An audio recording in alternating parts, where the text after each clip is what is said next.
In our headlines on this Tuesday afternoon, May 14th. Top diplomats of South Korea and China sit down for strategic talks on Monday in Beijing to set a fresh tone for bilateral ties ahead of a planned trilateral summit including Japan in late May here in capital Seoul. Findings for the month of April by Seoul Central Bank show Korea's export as well as import prices soared some 4% on month amid a stronger US dollar and surging international oil prices.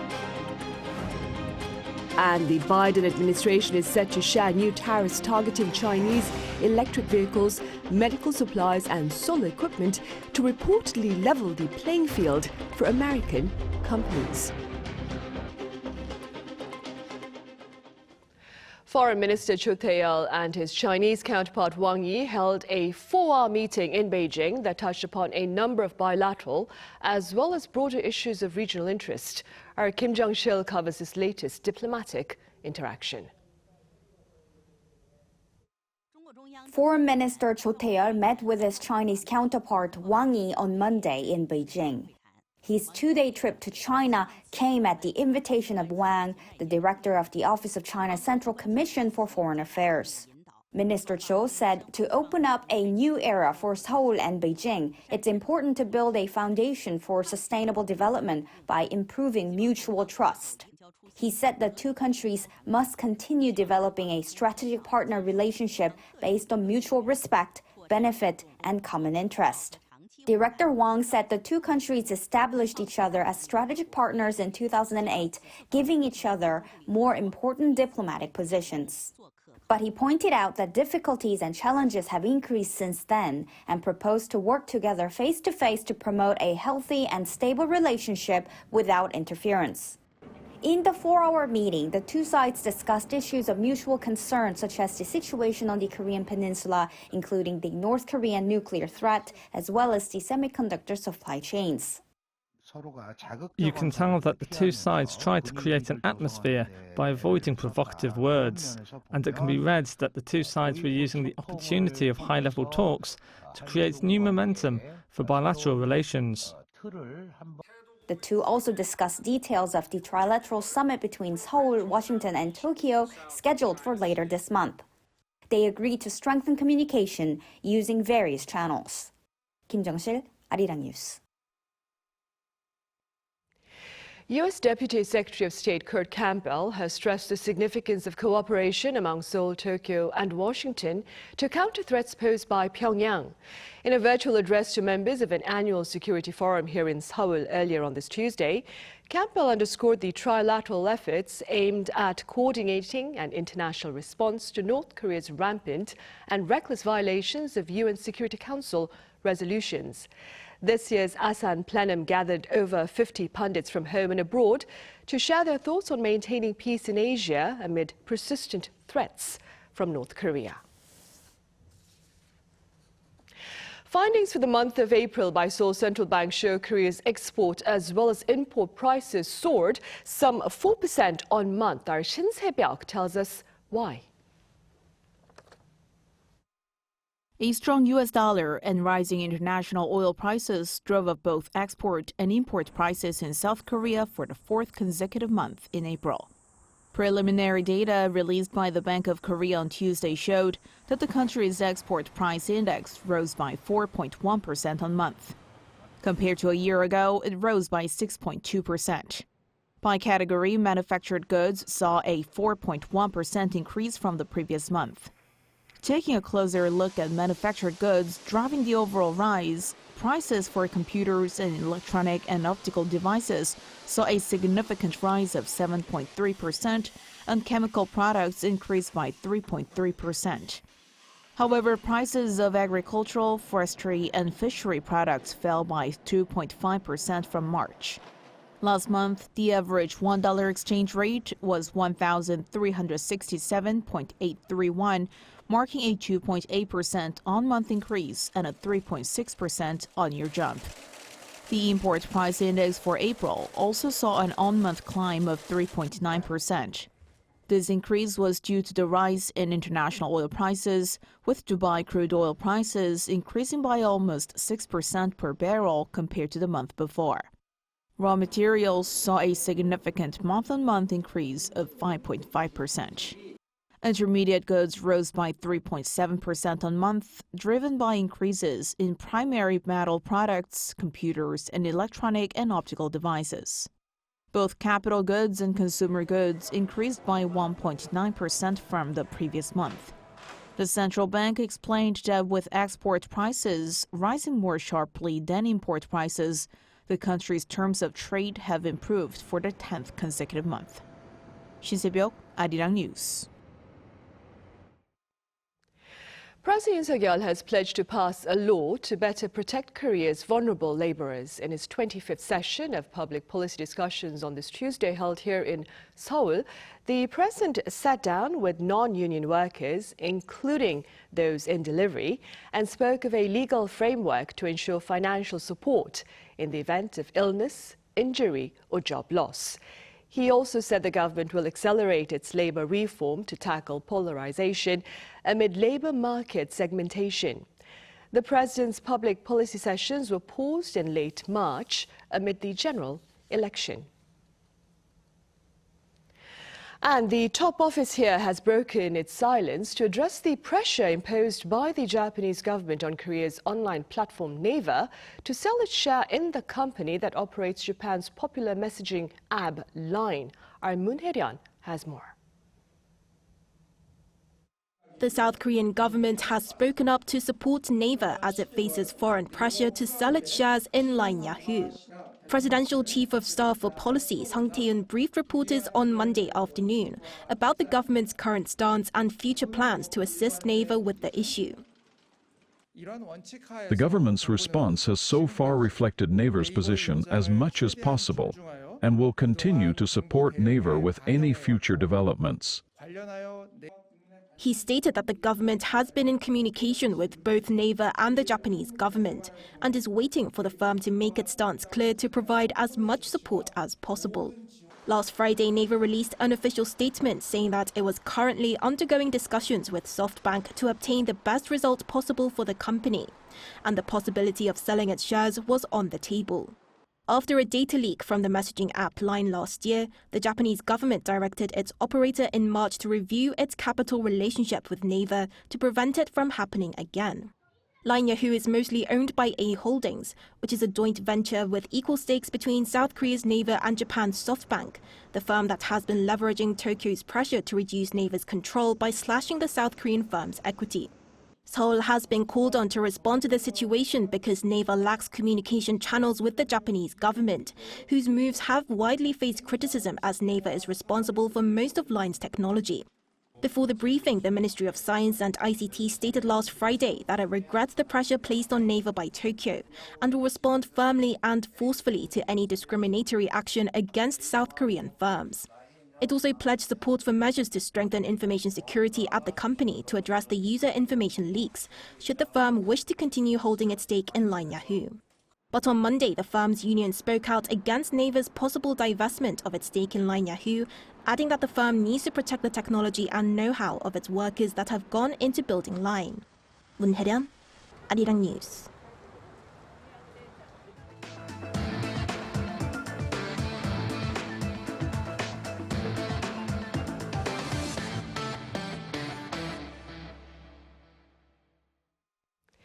The U.S. has reaffirmed its rejection of genocide in Gaza while maintaining its reservations about the wisdom of Israel's planned ground offensive into Rafah, asserting that the mission runs a risk of tremendous civilian casualties and no strategic gain.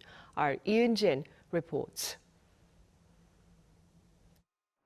On Monday, U.S. National Security Advisor Jake Sullivan said that the Biden administration does not see the killings of Palestinians in Israel's war with Hamas as genocide, saying that the Palestinians were in hell, caught in the middle of the war. Sullivan also emphasized that a military operation in Rafah would be a mistake, putting a huge number of civilians at risk without strategic gain. Accordingly, the U.S. last week paused the supply of 3,500 heavy payload bombs to Israel. We do not believe what is happening in Gaza is a genocide. We have been firmly on record rejecting that proposition. Military pressure is necessary, but not sufficient to fully defeat Hamas. If Israel's military efforts are not accompanied by a political plan for the future of Gaza and the Palestinian people, the terrorists will keep coming back and Israel will remain under threat.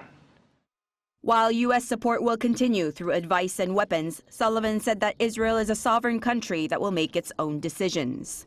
Separately, speaking at the NATO Youth Summit in Miami, U.S. Deputy Secretary of State Kurt Campbell said that Israel's current strategy against Hamas may not be able to achieve full victory, but also highlighted that victory in Gaza is difficult to define. He also reiterated previous warnings by U.S. officials that Israel cannot defeat Hamas's ideology. Meanwhile, Israeli Prime Minister Benjamin Netanyahu has pledged to continue military operations in Gaza until Hamas is defeated, which is what he described as an absolute victory. Ian Jin, Arirang News. Also in the U.S., the Biden administration is poised to unveil new tariffs targeting strategic Chinese sectors to, quote, level the playing field for corporate America. Our Lee Seung-jae explains. The White House said Monday that U.S. President Joe Biden is set to announce fresh tariffs on Chinese goods. According to White House National Security Advisor Jake Sullivan, the specific details will be announced at the appropriate time and in short order. However, a source familiar with the matter said that Biden is expected to quadruple tariffs on electric vehicles from China from roughly 25% to 100%, while raising other tariffs on key industries including semiconductors, solar, and batteries. The source said the announcement could be made as early as Tuesday, as the Biden administration looks to prevent a wave of cars made in China from hitting the U.S. market.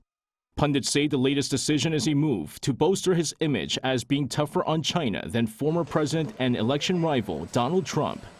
Sullivan said the president and his administration will continue to address China's unfair practices that harm American workers and businesses. In response to the soon-to-be-announced tariffs, U.S. Treasury Secretary Janet Yellen said Monday that the U.S. could see a significant response from China. Speaking to Bloomberg Television, Yellen said she hopes that won't be the case as Biden continues to target U.S. concerns, but added there's always a possibility. When asked if Washington wants a trade war with Beijing, Yellen said that the U.S. is working to stabilize its economic relationship and does not wish to disengage from China economically, but emphasized that the playing field should be fair and China engages in unfair practices like massive subsidies. Lee Seung-jae, Arirang News. In France on this Tuesday, curtains will go up for the 77th edition of the Cannes Film Festival. A total of 22 films will be screened in competition, with each vying for the prestigious Palme d'Or Award, the festival's highest accolade. While no Korean screen production is competing this year, 2 Korean feature films will be screened during the festival. Crime action film I, the Executioner will be shown under the midnight screenings category, and the documentary Walking in the Movie as part of Cannes Classics. The festival runs until May 25th, when the top prize winner is announced. Meanwhile, on the music front, we are looking ahead to a greater presence of K-pop stars on global stages in the weeks ahead. Our Kim Bo-kyung has a preview. More and more K-pop artists are being invited to global music festivals abroad. Of course, it is not surprising to see major festivals asking K-pop acts to shine at the show, and we are indeed seeing more debuting at large-scale stadiums and festivals. Leading such a trend is 17, the 13-member act that is joining the lineup for this year's Glastonbury Festival in the UK. The 5-day festival is set to take place from June 26th to 30th, and 17 is booked for Glastonbury's Pyramid Stage, a first for a K-pop act in the festival's 50-year history. Lollapalooza Berlin is where K-pop fans can also enjoy a 17 performance as well, as the boy band has been invited to headline the festival slated for early September. 17 is not the only K-pop act that is having a chance to headline major music festivals. Stray Kids too will headline on Lollapalooza, this time in Chicago in August, for the second straight year after performing at Lollapalooza Paris last July, another first for a K-pop artist. For the Chicago version, K-pop girl groups IVE and Vicha are also invited to perform. Japan is not an exception. Summer Sonic in August is set to feature the largest number of K-pop acts in the Japanese music festival's history, with the lineup including IVE, NCT Dream, singer-songwriter duo Akmu, Zero Base One. Adding to that, TWICE and 17 are expected to hold a concert at Nissan Stadium, Japan's largest stadium with 75,000 seats, for the first time since TVXQ's concert there.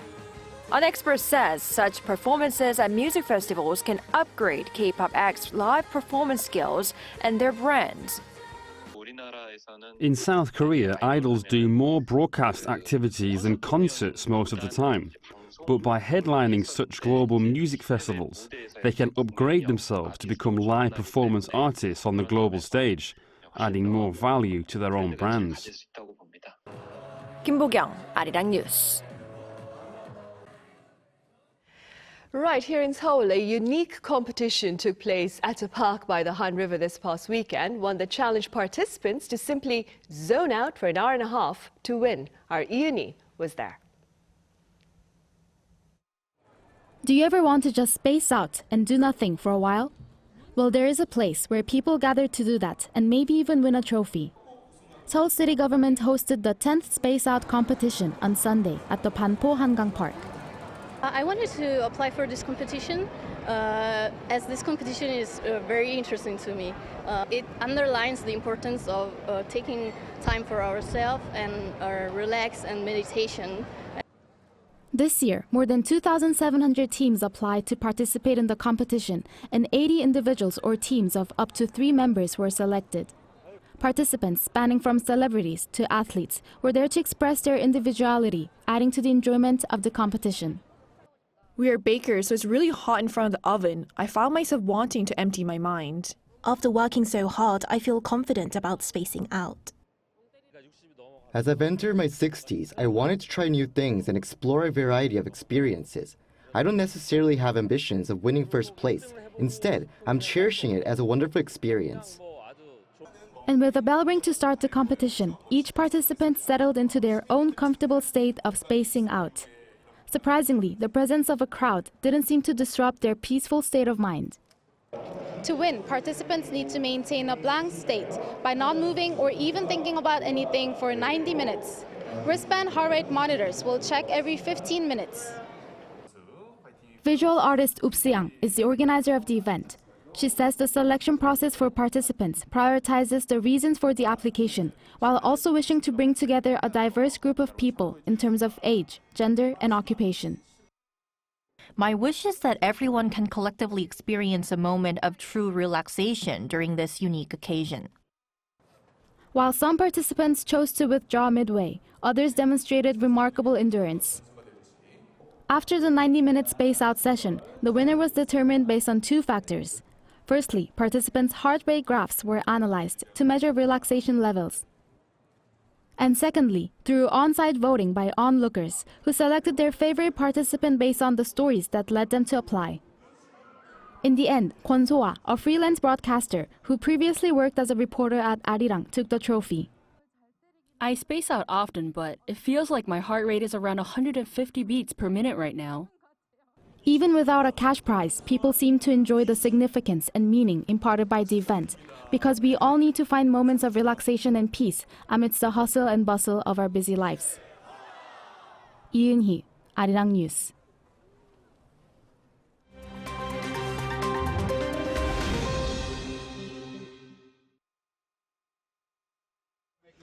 Let's take a look at the latest news in the world now.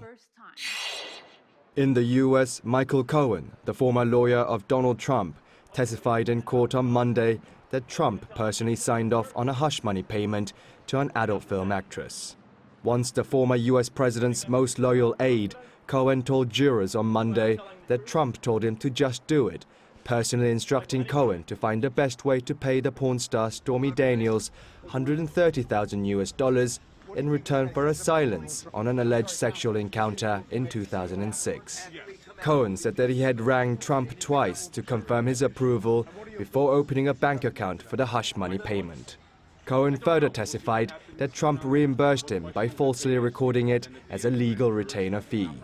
When Trump's lawyers argued that Cohen acted on his own, he said that everything required Mr. Trump's sign-off, and that Trump warned before his 2016 campaign there would be a lot of women coming forward. Cohen on Monday also admitted to lying under the oath multiple times. Trump has pleaded not guilty to 34 counts of fraud and denies having sex with porn star Stormy Daniels.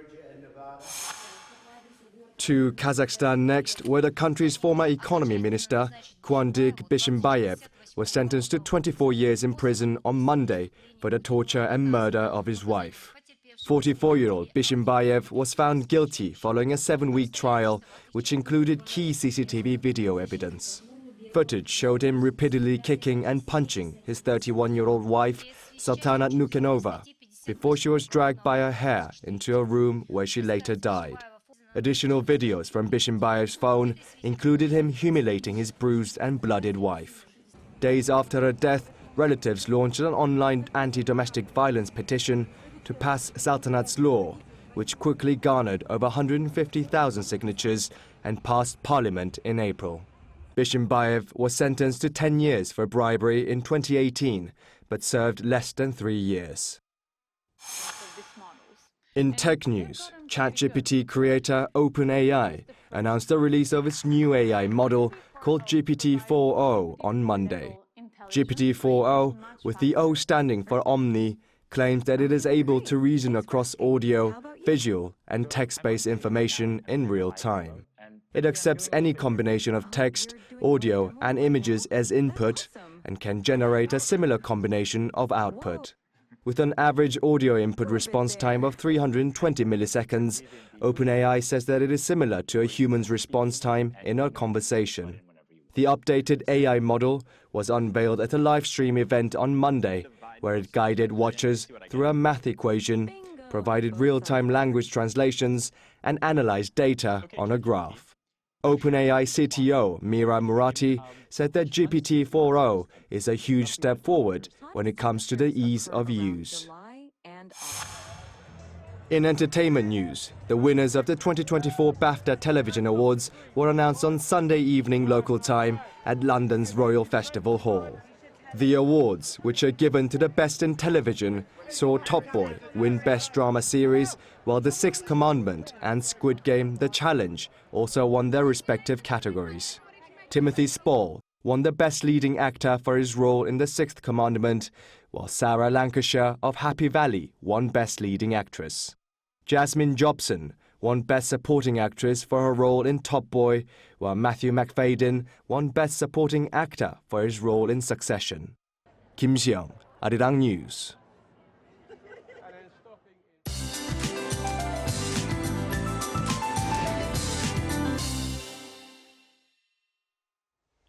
Good afternoon. Today looks to be a repeat of yesterday nationwide under bright skies with very high UV rays. Have your sun protection ready, and afternoon highs should go up a couple of degrees in many places. So Seoul gets up to 24 degrees, Daegu, Gyeongju topping out at 28 degrees this afternoon. Air quality will be normal to good all day in most parts of Korea. Then the weather will take a turn tomorrow with rain in the forecast for Buddha's birthday. It will start to rain from northern central regions around lunchtime and should rain all day tomorrow.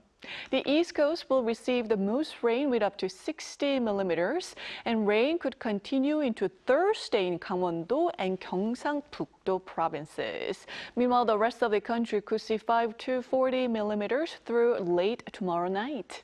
And that band of rain will bring down the highs to the upper teens in the capital tomorrow. Meanwhile, it's a rain-free holiday for Jeju and parts of Jeollado provinces tomorrow. With that in mind, let's take a look at the international weather conditions.